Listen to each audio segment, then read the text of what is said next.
Good afternoon, everybody. Thank you, Betty, for the introduction. And I personally look forward to the day when you introduce Madam Rajavi into our council for discussion. But as always, colleagues and friends, it's a pleasure to be with you this afternoon. And again, we're considering the plight and suffering of those wonderful people in Ashraf.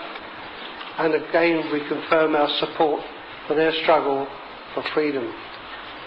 Their cry for assistance and understanding from the international community must be heard, not just here in the safety and comfort of the British Parliament, but throughout the world, where decent people and their governments must hear their call for justice and freedom. Their plight and suffering from the oppression and cruelty of the puppet politicians of Iraq demands that we who have a voice use that voice. As Betty's just said, we have a voice, let it be heard.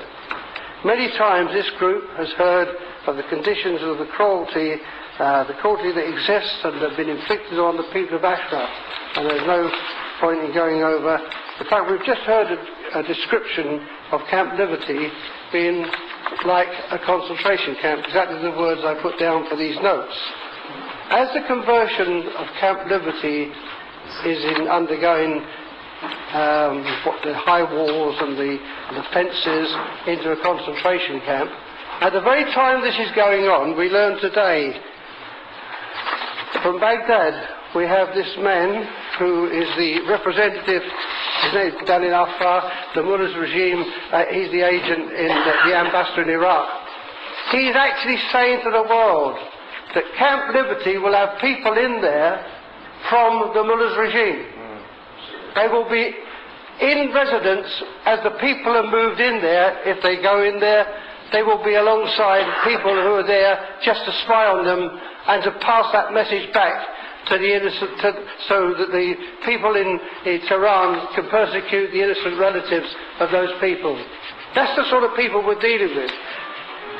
They're already saying they're going to be there, so they're already going to be looking over their shoulder if they go there. So we can understand, we above all people in this democracy, as our chairman has said, we know what it's like to have oppression on our doorstep.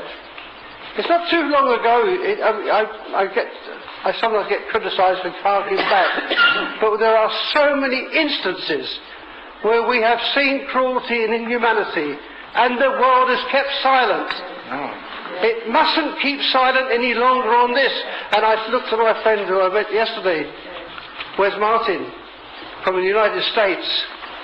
Our limited voice here has got to be backed up by a very powerful voice from the Secretary of State, and Hillary Clinton's got to get off the fence and start saying the things that we've been saying for years. These mullahs in Iran have got to be stopped, and the people of Ashraf, by association, have got to be free and allowed to live decent lives. Obviously they can't go back to Iran at the moment, but there's many places in the world where they would be much safer than where they would be if they were in that Camp Liberty. 2 years ago, Betty, we were in one of these rooms and we were talking about the appalling situation over that Christmas period. And then we saw the Arab Spring, where we actually believed that something could happen in Iran as well as those other countries. But it's a bit different when you're dealing with a regime that is so well used to killing, hanging, torturing people like the mullahs in Iran. So I'm not terribly surprised that the Arab uprising didn't get as far as Iran, but it will come.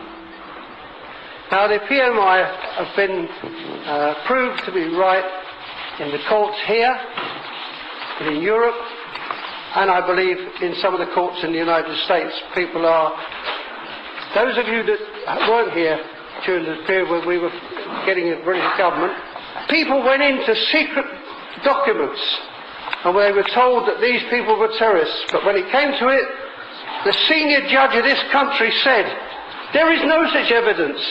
These people are not terrorists.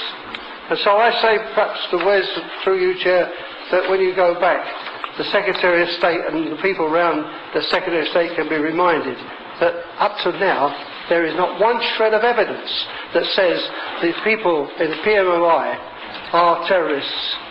And I just hope that those voices will be heard.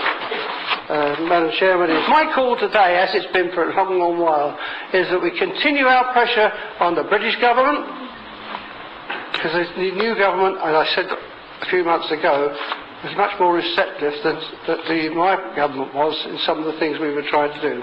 I just feel that our voice has got to be louder, but I do again call upon our dear friend Wes to go back home to America and tell the people there that without their clout and without their push, we're still fighting an uphill battle. And I thank you for listening again today, and I wish you all success in whatever you do. But always, the people of Ashraf will have our support collectively to see that their misery is brought to an end as quickly as possible. Thank you.